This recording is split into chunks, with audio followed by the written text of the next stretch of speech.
आपका वचन मैं सुनूं और वचन पे चलूं।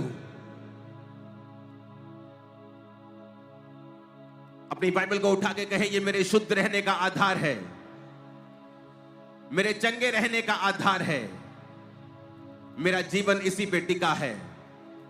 आज मैं इसे सुनूंगा, इस पर चलूंगा और इसका प्रचार करूंगा।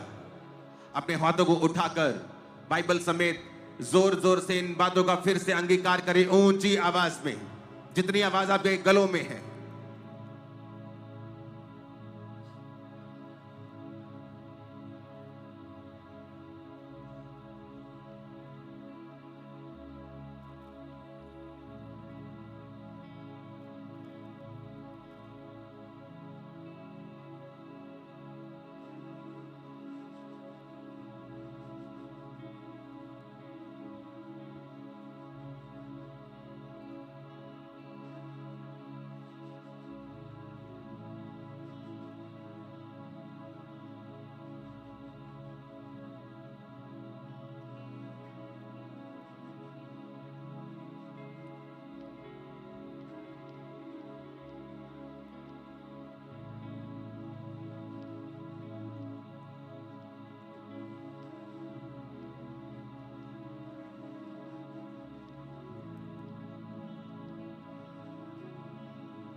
प्रभु यीशु मसीह के सामर्थी नाम में हम मांगते हैं।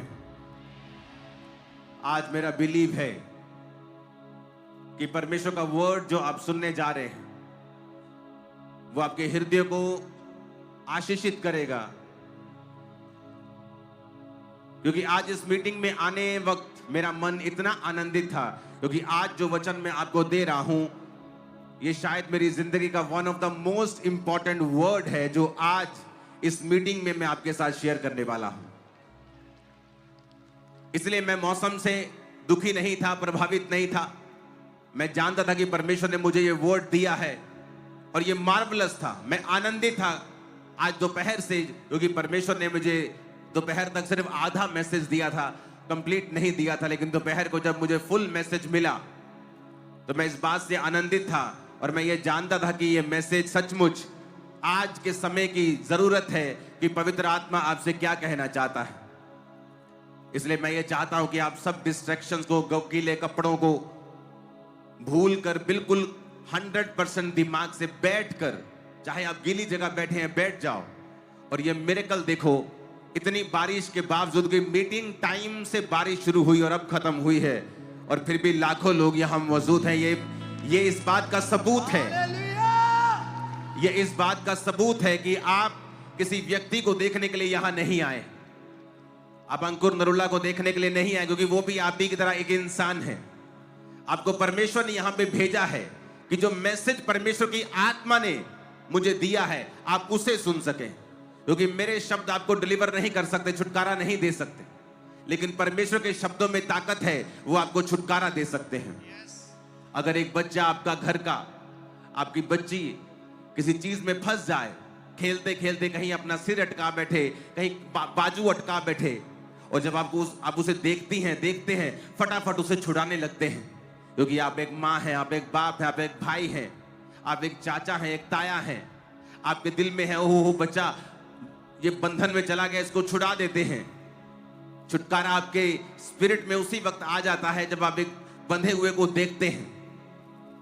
उसी तरह परमेश्वर ने अपने स्वरूप में आपको बनाया है। जब परमेश्वर आज अपने लोगों को बंधा हुआ देखता है, गरीबी के बंधन में, बीमारियों में, हॉस्पिटल के बंधन में, श्रापों के बंधन में, डाइवोर्स के श्राप में, हर तरह के बंधन में जब वो आपको बंधा हुआ देखता है, तो जिस तरह आपका हृदय आपके बच्चों को बंधा हुआ देखकर उसी वक्त उनको छुड़ाने का करता है, तो परमेश्वर का हृदय भी वैसा ही है। बल्कि वो हमसे कई हजार लाख करोड़ अनगिनत गुना हमसे अच्छा है। वचन कहता है कि अगर तुम बुरे होकर अपने बच्चों को अच्छी वस्तुएं देना जानते हो, तो तुम्हारा स्वर्गीय पिता अपने मांगने वालों को अच्छी वस्तुएं क्यों नहीं देगा? यह परमेश्वर का हृदय है। जब वो आपको बंधा हुआ देखता है, वो आपको छुड़ाना चाहता है। बीमार देखता है तो आपको चंगा करना चाहता है। जब वो आपको दुखी देखता है, वो आपके दुखों से आपको छुड़ाना चाहता है। यह परमेश्वर का हृदय है। अगर आपका हृदय आपके बच्चों के प्रति ऐसा है, तो परमेश्वर का हृदय भी उससे कई गुना ज्यादा है आपके लिए। लेकिन फिर आप क्वेश्चन करते हैं, फिर मैं बीमार क्यों हूं, फिर मैं प्रॉब्लम में क्यों हूं, क्या परमेश्वर मुझे देखता नहीं है? तो फिर मैं ये समस्या में क्यों हूं, मैं ऐसा क्यों हूं, मेरी जिंदगी में इतनी प्रॉब्लम्स क्यों हैं, मेरे बच्चा क्यों नहीं हुआ शादी के 15 साल बाद भी, मैं शर्मिंदगी में जीवन क्यों बिता रहा हूं? आज उन सब सवालों के जवाब लेके आज परमेश्वर ने मुझे आपके पास भेजा है। बाइबल कहती है परमेश्वर जब भी अपने लोगों को छुटकारा देना चाहता है, वो अपने वचन को भेजता है। बाइबल कहती है उसने अपने वचन को भेजकर अपने लोगों को चंगा किया है। आज जब आप इस वचन को सुन रहे हैं, तो परमेश्वर की हीलिंग रिवर्स, उसकी चंगाई की नदियां आपके जीवन, आपके शरीर, आपके फाइनेंस, आपकी लाइफ के ऊपर आ रही हैं। बाइबल कहती है निर्गमन 2 उसकी 23 से 25 आयत के अंदर जब लिखा है, बहुत दिनों के बीतने पर मिस्र का राजा मर गया। इजरायली कठिन सेवा के कारण लंबी लंबी सांस लेकर आहें भरने लगे, पुकार उठे। उनकी दुहाई जो कठिन सेवा के कारण हुई, वो परमेश्वर तक पहुंची।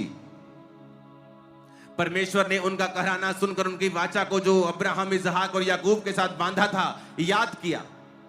वचन कहता है इजरायली लोग जब मिस्र की गुलामी में थे, तो वहां पर मिस्र के राजा ने उन्हें तंग करना शुरू किया और अलग अलग तरह के गारे के, ईंटों के कामों से उन्हें दुखी कर दिया। वो लगातार दुखी कामों में परमेश्वर की दुहाई देने लगे, परमेश्वर की उपासना करके परमेश्वर के नाम की दुहाई देने लगे, नहीं वो उन्हें छुड़ाए।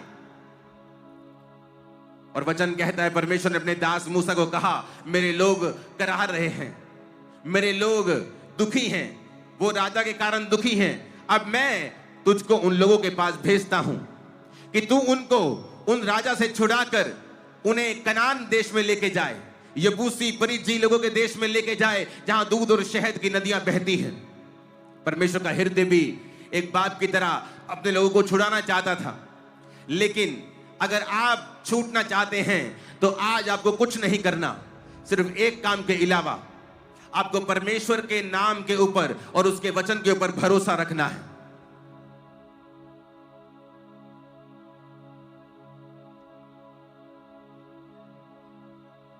आपको वो सुनना है जो परमेश्वर का आत्मा आपसे कह रहा है। आपको वो ध्यान से बातें सुननी है जो परमेश्वर का आत्मा आज आपसे बोलेगा। जब भी लोगों ने कहा, जब लोगों ने प्रार्थना की परमेश्वर में छुड़ा, परमेश्वर ने अपने दास मूसा को भेजा उन्हें छुड़ाने के लिए। परमेश्वर ने उनके दुखों को इस्तेमाल किया। वो लोग जब मिस्र की गुलामी में थे, तो अपनी गुलामी में कंफर्टेबल हो गए थे। परमेश्वर ने कहा ये लोग कंफर्टेबल हो गए हैं और उस भविष्यवाणी के अनुसार लड़ाई नहीं लड़ रहे कि 400 वर्ष के बीतने पर मैं तुमको इस देश से आजाद कर दूंगा। फिर परमेश्वर ने राजा के दिल में डाला कि वो उन्हें दुखी करे। कई बार आपके दुख आपको नाश करने के लिए नहीं होते, बल्कि आपके दुख इसलिए होते हैं कि उन दुखों में आप परमेश्वर की दुहाई दे सकें। अगर आप ये बात नहीं समझते हैं और दुखों में परमेश्वर के करीब नहीं जाते हैं, आप कभी भी छुटकारा नहीं पा सकते हैं। वो चाहे बीमारियों से हो, चाहे वो दुखों से हो, चाहे वो कलेशों से हो, डिप्रेशन से हो, गरीबी से हो, श्रापों से हो, आप छुटकारा नहीं पा सकते। परमेश्वर कई बार दुखों का इस्तेमाल करता है। मेरी जिंदगी में परमेश्वर ने दुखों का इस्तेमाल किया। मैं एक हिंदू घराने से हूं। अब मेरे दादाजी इनकम टैक्स के बहुत बड़े ऑफिसर थे, और जब उनको कैंसर हुआ तो लोग उनके घर में प्रार्थना करने के लिए आते थे।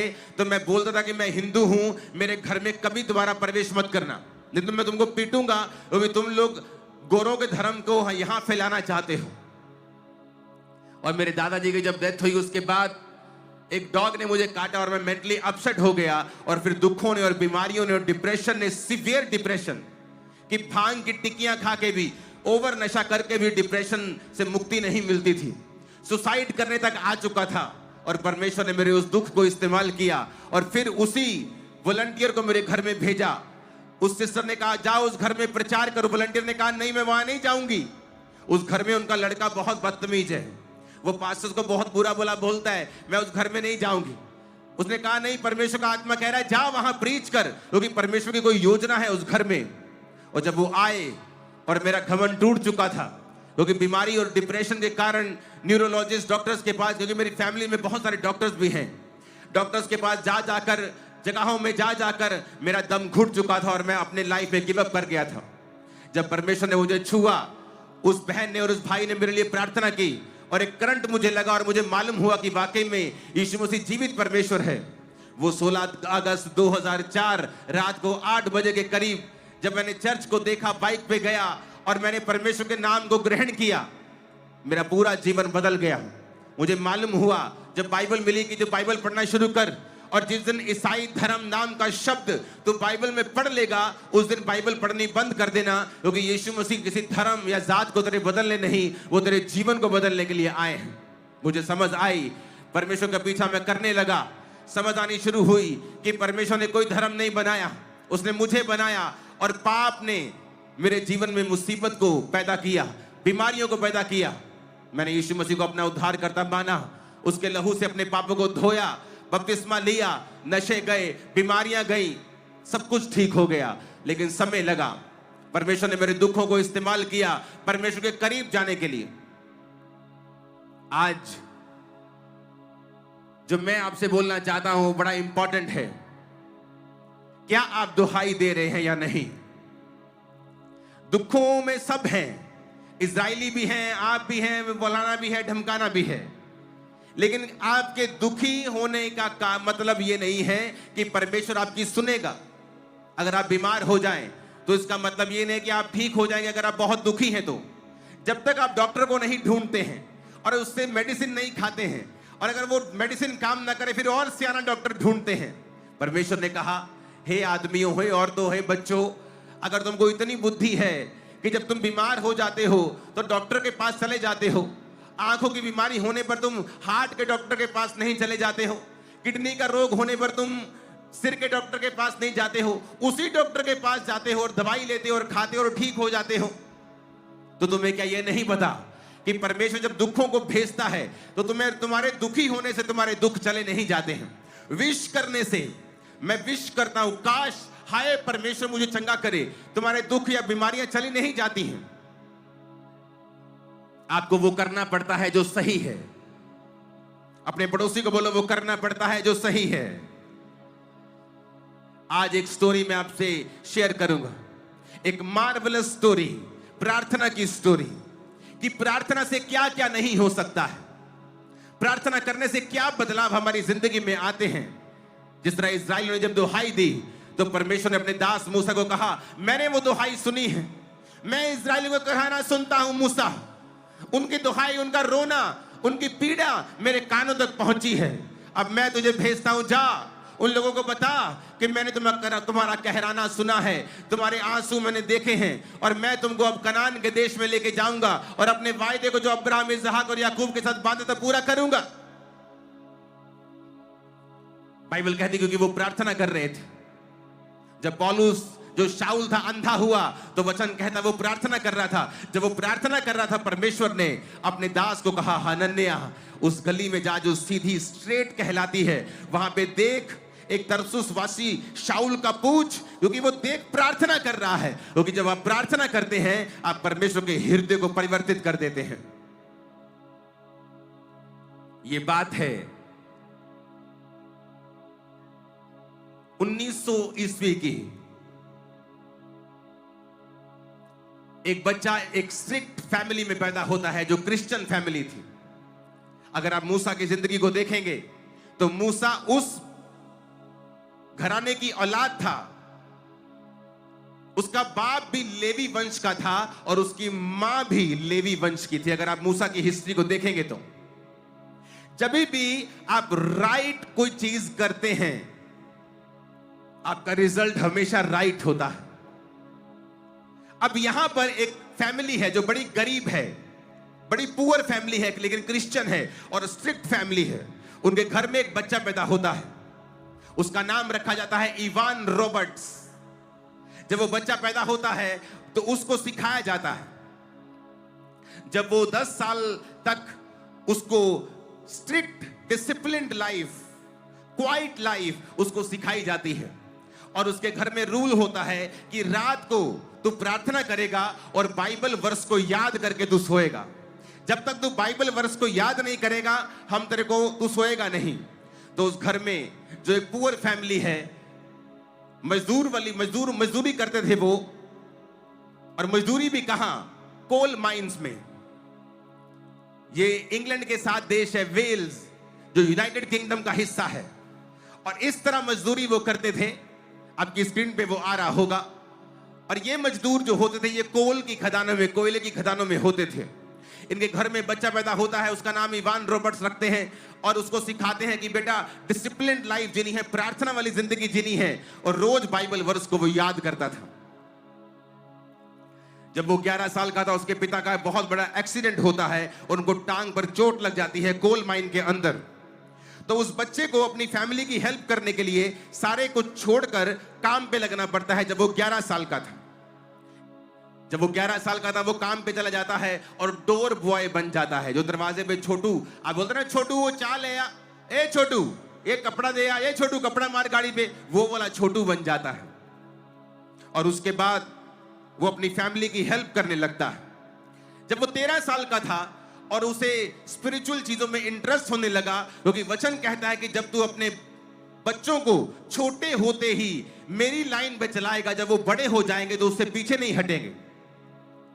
जब वो 13 साल का था उसे परमेश्वर की आत्मा में इंटरेस्ट आने लगा और वो जब चर्च गया तो एक दिन पास्टर ने कहा हर संडे चर्च आया करो, क्या पता जिस दिन तुम नहीं आए उस दिन पवित्र आत्मा ने अगर चर्च विजिट किया हो तो उस दिन पवित्र आत्मा उतर आया और तुम चर्च में ना हुए तो क्या होगा।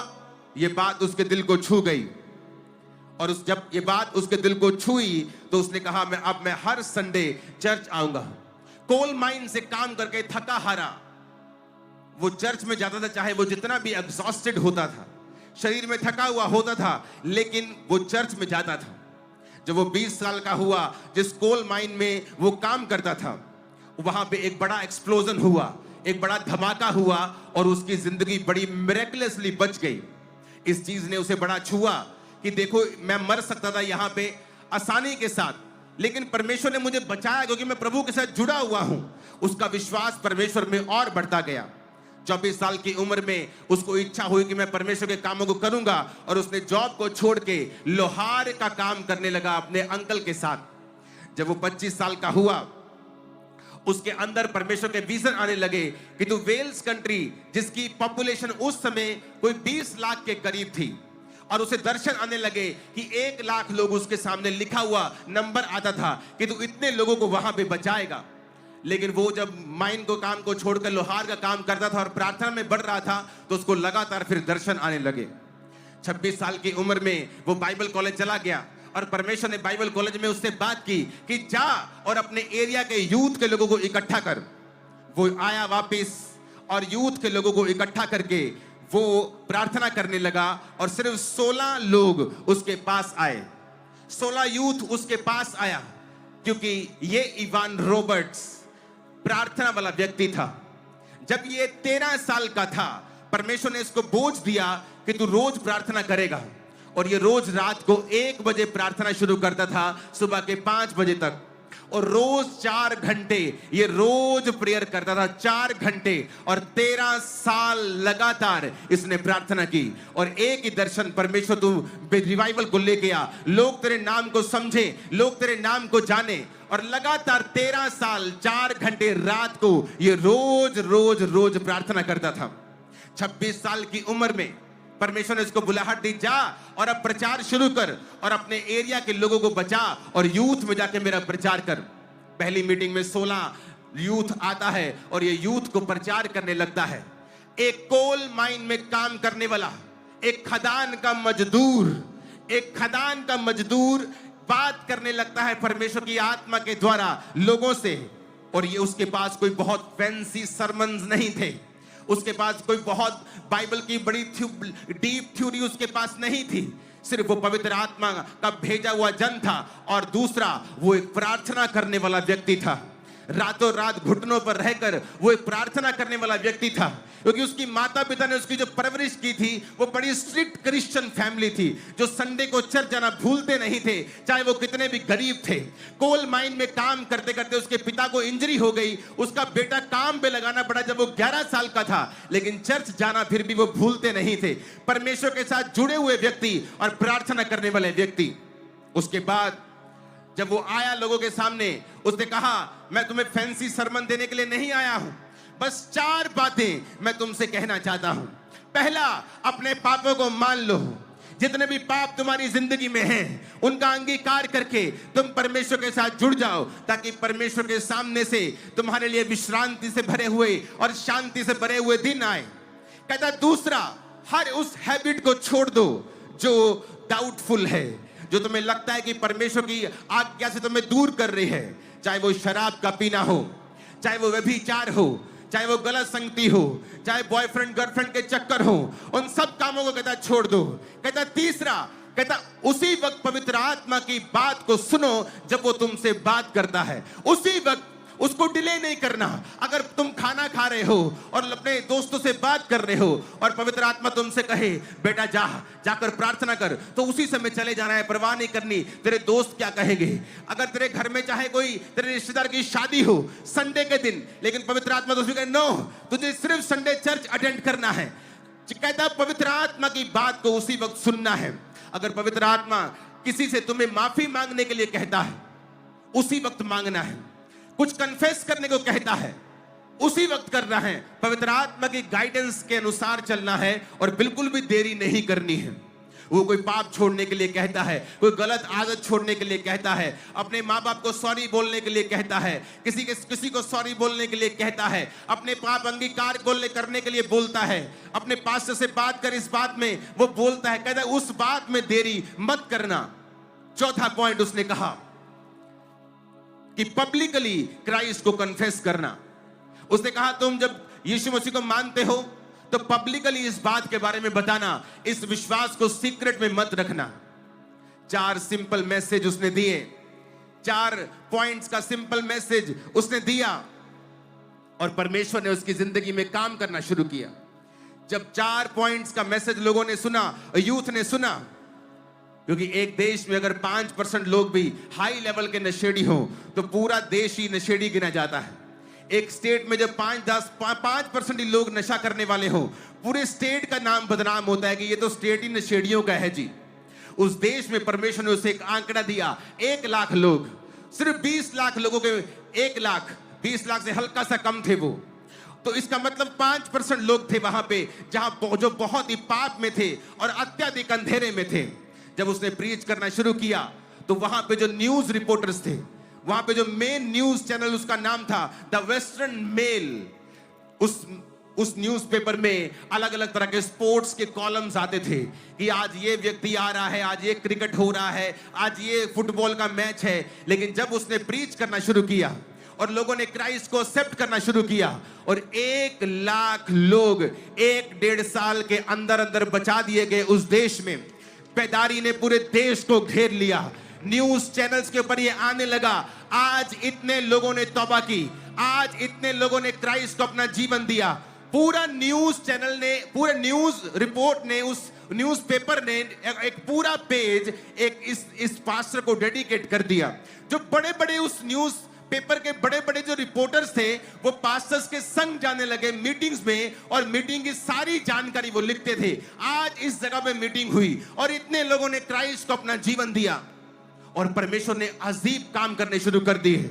बेदारी पूरे एरिया में हिट कर गई, यूथ परमेश्वर का काम करने लगा, वो वर्शिप करने लगे, वर्शिप में रोते थे, चिल्लाते थे, परमेश्वर की स्तुति करते थे, आराधना करते थे। कोई उनको मैड मैन बोलता था, कोई पागल आदमी बोलता था, कोई बोलता था ये दिमाग इनका खराब हो गया है। लेकिन उस एरिया में इतना काम हुआ कि उस एरिया के सारे बार्स, सारे पब बैंकरप्ट हो गए, क्योंकि वो सारे लोगों ने शराब पीना बंद कर दिया और पब्स में जाना बंद कर दिया।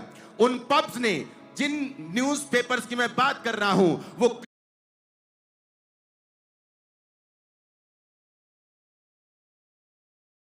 क्रिश्चियन न्यूज़पेपर्स नहीं थे।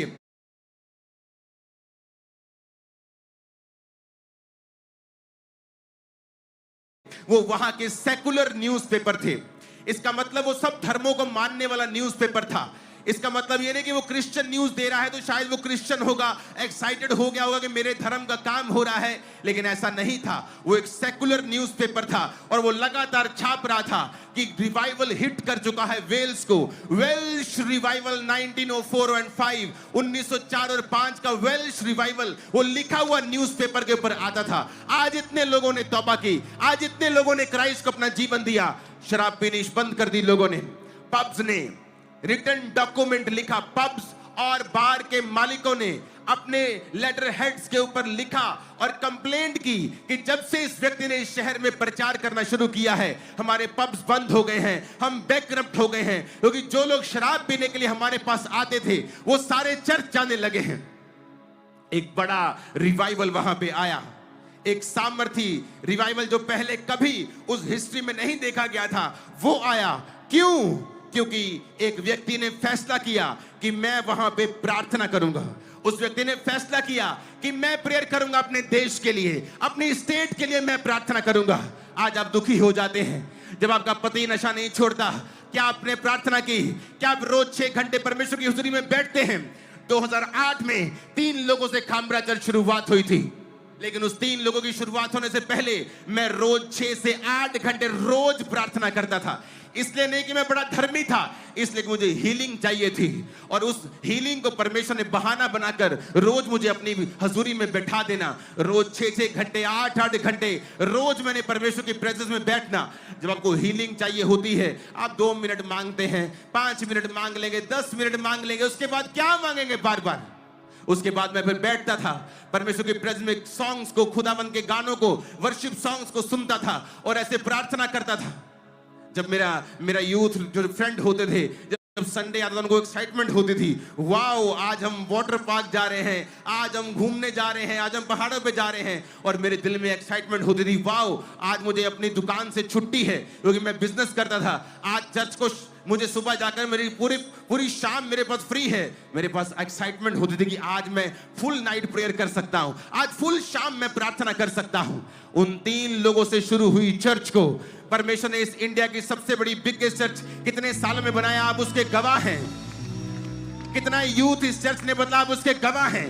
कितने हजारों लाखों डॉक्यूमेंटेड लोगों ने खामरा में नशा छोड़ा है, आप लोग उसके गवाह हैं। क्योंकि मेरा परमेश्वर सब कुछ कर सकता है अगर कोई व्यक्ति इस बात पे बिलीव करे कि वो आज भी प्रार्थना करने वालों को उत्तर देता है। आप दुखी हैं क्योंकि आपका हस्बैंड दारू पीता है, आप दुखी हैं क्योंकि आपकी बेटी बिगड़ी हुई है, आप दुखी हैं क्योंकि आपका बिजनेस नहीं चलता है, आप दुखी हैं क्योंकि आपको डिप्रेशन है। तो कितने घंटे आपने प्रार्थना की है रोज? दुखी होने से आप ठीक नहीं हो जाएंगे, दुखी होने से आप आजाद नहीं होंगे। जब तक आप दुहाई नहीं देंगे परमेश्वर के नाम की, जब तक आप फैसला नहीं करेंगे आज से मैं रोज घुटनों पर जाके परमेश्वर के सामने बैठूंगा, क्योंकि उसका वचन कहता है, मेरे प्रिय भाइयों दृढ़ रहो, हियाव बांधो, क्योंकि तुम जानते हो मसीह में की गई मेहनत कभी व्यर्थ नहीं जाती। कितनी मेहनत की आपने अपने देश के लिए। आज पास्टर्स जो इस दुनिया के सबसे लोनली लोग होते हैं, सबसे ज्यादा स्ट्रेस्ड कोई काम है तो वो पास्टर्स का होता है, और उनको प्रार्थना करने की जरूरत होती है। वो फैंसी सरमन से लोगों को बचा नहीं पाएंगे, वो फैंसी सरमन्स देके लोगों के हृदय को परिवर्तित नहीं कर पाएंगे। उनको घुटनों के ऊपर सरमन्स को पैदा करना होगा, उन्हें घुटनों पे आना होगा, हाथों को उठाना होगा, रात रात परमेश्वर की दुहाई को देना होगा। रातें लोगों के सोने के लिए हैं, क्रिश्चियन लोगों के बनने के लिए हैं, हमारे सोने के लिए रातें नहीं होती हैं। मैं अपने पिछले मसीह जीवन के 21-22 साल में चंद रातों को जानता हूं जब मैं फुल नाइट सोया हूंगा। मुझे याद नहीं, अब मैं याद कर रहा हूं तो मुझे याद नहीं मैं किस रात को फुल नाइट सोया था। आपको एक प्राइस पे करना होता है, एक मूल्य अदा करना होता है, क्योंकि परमेश्वर सुनने के लिए तैयार है। अगर आप बच्चों को आप छुटकारा देने के लिए तैयार हैं तो परमेश्वर आपको छुटकारा देने के लिए तैयार है। लेकिन कहां है आपकी प्रार्थना? कहां है आपका विश्वास? क्या आप गरीब होकर भी चर्च जाते हैं? गरीब होकर, दुखी होकर, एग्जॉस्टेड, थके हारे होकर भी क्या आप चर्च में हैं? आज थोड़ी सी बारिश हुई और आपसे बारिश नहीं संभली, लेकिन आपसे तो संभली, आप यहां हैं, लोगों से नहीं संभलती है। मेरी बात को ध्यान से समझना, आज से लाइफ चेंज हो जाएगी। बड़े बड़े न्यूज़पेपर उसके बारे में छापने लगे, पूरा कॉलम उसको दे दिया, न्यूज़पेपर का पूरा कॉलम आता था। आज यहां बेदारी सभा हुई, इतने लोगों ने तौबा की, इतने लोगों ने बपतिस्मा लिया। इस इवान रॉबर्ट्स में बात करो जिसकी पिक्चर आप स्क्रीन के ऊपर देख रहे हैं। वहां पे कोयले की खदानों में एक और काम हुआ। जब कोयले की खदानों में बेदारी शुरू हुई तो कोयले की खदान के सारे वर्कर जो थे वो मसीह में आ गए, और मसीह में जब आ गए तो वहां पे एक काम हुआ, जो कोयले की प्रोडक्शन थी वो पूरी तरह से कम हो गई, बहुत कम हो गई। उसका रीजन ये था कि वहां की खदानों के अंदर जितना कोयला था, वहां के घोड़े जो होते थे उन घोड़ों पर वो लाद कर उन कोयले को वहां से निकालते थे। तो उन घोड़ों के लिए नीचे ही अस्तबल बनाए जाते थे, नीचे ही सारा कुछ। खदान नीचे बहुत बड़ी होती है, अगर आपको कोयले की खदान के बारे में नहीं मालूम तो नीचे ही पूरा एक तरह का बहुत लंबा होता है। ये देखो, उनके अस्तबल भी वहीं रखते थे और कोयले को ऐसे डंडे लगाकर छत को ऐसे रखते जमीन को कि वो नीचे धंस ना जाए। धंसने से बहुत से मजदूर मरे हैं इंडिया में, पूरी दुनिया में अभी भी मरते रहते लोग, अगर आप न्यूज फॉलो करते हैं तो। क्योंकि वो जो घोड़े थे उनको ट्रेंड किया गया था। अगर आप, मैं जिस जगह पे जन्मा हूं वो सुनियारा मोहल्ला है जलंधर का, वहां पे गाड़ी नहीं जा सकती अंदर, कार नहीं जाती। अगर दो स्कूटर भी आमने सामने ऐसे आएंगे तो एकदम से पास नहीं करते, रुक के थोड़ा टेढ़ा मेढ़ा होके पास करते हैं। सब अमीर लोग भी वहां रहते हैं, ऐसा नहीं कि गाड़ी नहीं तो गरीब लोग रहते, अमीर लोग भी वहीं रहते हैं। लेकिन जब वहां पे किसी ने कंस्ट्रक्शन करनी होती थी, मलबा उठाना होता था या कुछ रेत लेके आने, तो गाड़ियां नहीं आती थी तो गधों पे लेके वो आते थे। तो जब मैंने ये स्टोरी पढ़ी मुझे रिलेट हुआ, क्योंकि वहां पे गधों में शायद आज भी ऐसा करते हैं वो लोग जो बिल्कुल डीप गलियों में रहते, गलियां अंदर गाड़ी नहीं जा सकती। तो वो जब गधों को हाँकते हैं ना यहां पे जलंधर में, तो बोलते थे ओए मर जा, ऐसे बोलते थे वो गाली देके। तो उन्होंने बताया कि वहां के जो घोड़े थे उनको ट्रेंड किया गया था गालियां दे दे के। तो जब उनको वो मारते थे या निकालते थे कोयले की खदान से, तो जब वो गाली देते थे और कर्स करते थे, श्रापित वर्ड्स बोलते थे, तो घोड़े चलते थे। लेकिन जब वो मसीह में आ गए उन्होंने कर्स करना बंद कर दिया, और जब कर्स करना और गाली देना बंद कर दिया, जब वो घोड़ों को बोलते थे कि चलने के लिए, घोड़े चलते नहीं थे क्योंकि उनकी ट्रेनिंग नहीं हुई थी। वो गाली को ही समझते थे, वो गाली नहीं देते थे तो घोड़े रुकते थे। उनको टाइम लगा घोड़ों को दोबारा ट्रेंड करने के लिए कि वो बिना गाली के चले, और तब तक कोयले की प्रोडक्शन उस देश में बहुत लो हो गई थी। इमेजिन करो, एक व्यक्ति जब वो 13 साल का था, वो व्यक्ति जो चर्च जाता था, वो व्यक्ति जो चर्च को छोड़ता नहीं था, कोयले की मान से थका हुआ भी चर्च जाता था, कोयले की मान से थका हुआ भी कंप्लेंट नहीं करता, प्रभु को इस गरीब घर में पैदा कर दिया। एक तो है ये गरीब, ऊते से ये करो, बाइबल वर्स रेडी करो, ये बाइबल वर्स याद करो, ये करो वो करो, क्या बकवास है ये। मुझे कोई अमीर घर पैदा करता है, शाम को मैं भी वाइन का गिलास पी रहा होता, मैं भी गाड़ी में घूम रहा होता, मैं भी कहीं इंग्लैंड की रानी के घर में पैदा होता। उसने ऐसा कुछ नहीं कहा। परमेश्वर के घर में जाता था कि कहीं आज अगर पवित्र आत्मा उतर आया और मैं वहां पे ना हुआ तो मुश्किल हो जाएगी। रोज हर संडे चर्च जाना, जहां मीटिंग होनी वहां जाना। एक 13 साल का व्यक्ति, और 0 से 10 साल तक वो अपने माता पिता के बिल्कुल डिसिप्लिन में रह के रोज रात को बाइबल वर्स को याद करके वो प्रार्थना किया करता था। एक प्रार्थना वाला व्यक्ति, उसे परमेश्वर दर्शन देता है कि अब बस कर और जाके मेरा प्रचार कर। लेकिन 13 साल रोज रात की प्रार्थना, आज लोगों को दिखा, न्यूज़पेपर्स ने देखा, लोगों ने देखा, सब कुछ हुआ, लेकिन लोगों ने ये नहीं देखा कि ये हुआ कैसे। आज पास्टर्स दुखी हो जाते हैं जब बेदारी नहीं देखते, जब चंगाई नहीं देखते, हीलिंग्स नहीं देखते। वो देखते अच्छा ये मिनिस्ट्री कैसे बढ़ रही है। कोई मिनिस्ट्री फैंसी सरमन्स देके नहीं बढ़ सकती है, अच्छी बातें सिखाकर कोई मिनिस्ट्री बेदारी को नहीं लेके आ सकती है। जब तक वो मिनिस्ट्री का सरमन आपके घुटनों के तरह, आपके घुटने छील कर खुदा के सामने घंटों बैठकर जब तक ना जन्मा हो, जब तक वो सरमन ऐसा ना हो, लोगों के हृदय को चेंज नहीं कर सकता है। आज आप में से बहुत सारी यूथ है, मैं जानता हूं प्रोफेटिकली खुदावंद आपसे प्रार्थना करने के लिए कहेगा, और आप इस एरिया और इस पंजाब और इस इंडिया की बड़ी बेदारी का कारण होंगे इन जीसस ने। मुझे आमीन साथ चाहिए और ऊंचे चाहिए और बड़े चाहिए और चिल्लाने वाले चाहिए। हालेलुया, आमीन ऊंची आवाज में।